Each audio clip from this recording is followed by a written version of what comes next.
بسم اللہ الرحمن الرحیم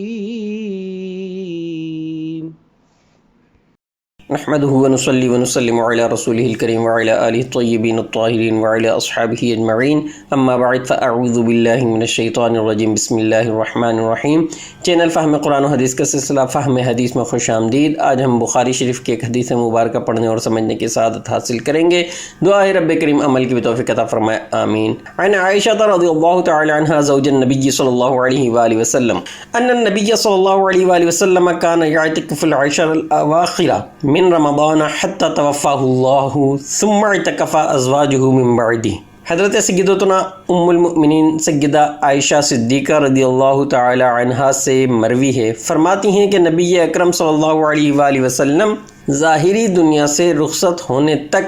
رمضان کے آخری عشرے میں اعتکاف فرماتے رہے، اور آپ صلی اللہ علیہ وآلہ وسلم کے بعد آپ صلی اللہ علیہ وآلہ وسلم کی ازواج مطہرات بھی اعتکاف کرتی رہیں۔ اعتکاف کا لغوی معنی ہے ایک جگہ جمع رہنا، اور شریعت میں اعتکاف سے مراد مسجد میں رب کریم کی رضا حاصل کرنے کے لیے بنیت اعتکاف ٹھہرنا اعتکاف ہے۔ مطلب یہ کہ اعتکاف کرنے والا گویا اللہ رب العزت کی بارگاہ میں اس کی عبادت پر کمر بستہ ہو کر ایک جگہ جم کر بیٹھ جاتا ہے اور اسی دھن میں لگا رہتا ہے کہ کسی طرح اس کا پروردگار اس سے راضی ہو جائے۔ فتاوی عالمگیری میں ہے کہ اعتکاف کی خوبیاں بالکل ہی ظاہر ہیں، کیونکہ اس میں بندہ اپنے رب کی رضا حاصل کرنے کے لیے مکمل طور پر خود کو اس رب کی عبادت میں مشغول کر لیتا ہے اور دنیا کے ان تمام مشاغل سے خود کو دور کر لیتا ہے جو اللہ کا قرب حاصل کرنے کی راہ میں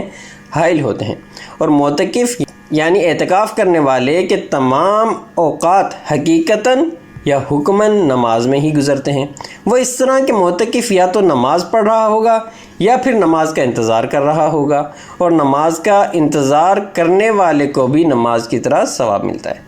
اعتکاف کا ایک اور سب سے بڑا مقصد شب قدر کی تلاش بھی ہے، اور مسلمانوں کو شب قدر کی بابرکت رات میں عبادت کی سعادت حاصل کرنے کے لیے بھی اعتکاف کی ترغیب دلائی گئی ہے، کیونکہ معتکف رمضان المبارک کا آخری عشرہ مسجد میں ہی گزارتا ہے، اور آخری عشرے کی کسی ایک طاق رات میں شب قدر بھی ہوتی ہے، اور اس طرح معتکف شب قدر مسجد میں گزارنے میں کامیاب ہو جاتا ہے۔ علماء کرام یہاں یہ بھی بیان فرماتے ہیں کہ معتکف اعتکاف کرنے کی وجہ سے جو نیکیاں نہیں کر سکتا جو کہ وہ عام حالات میں کیا کرتا تھا، جیسے بیمار کی عیادت کرنا، نماز جنازہ وغیرہ میں حاضری دینا وغیرہ وغیرہ، تو اسے ان نیکیوں کا بھی ثواب عطا کیا جاتا ہے۔ یوں تو اعتکاف کے اور بھی بے شمار فضائل ہیں، لیکن عاشقان نبی کے لیے تو اتنی ہی بات کافی ہونی چاہیے کہ اعتکاف سنت نبوی ہے، کیونکہ خود ہمارے حضور نبی اکرم صلی اللہ علیہ وآلہ وسلم جب تک اس ظاہری دنیا میں موجود رہے ہر سال اعتکاف فرماتے رہے۔ دعائے رب کریم ہمیں اعتکاف کی سنت پر بھی عمل کرنے کی توفیق عطا فرمائے، آمین۔ زندگی نے وفا کی تو اگلی ویڈیو میں پھر ملاقات ہوگی، اس وقت تک کے لیے اللہ حافظ، السلام علیکم ورحمۃ اللہ وبرکاتہ۔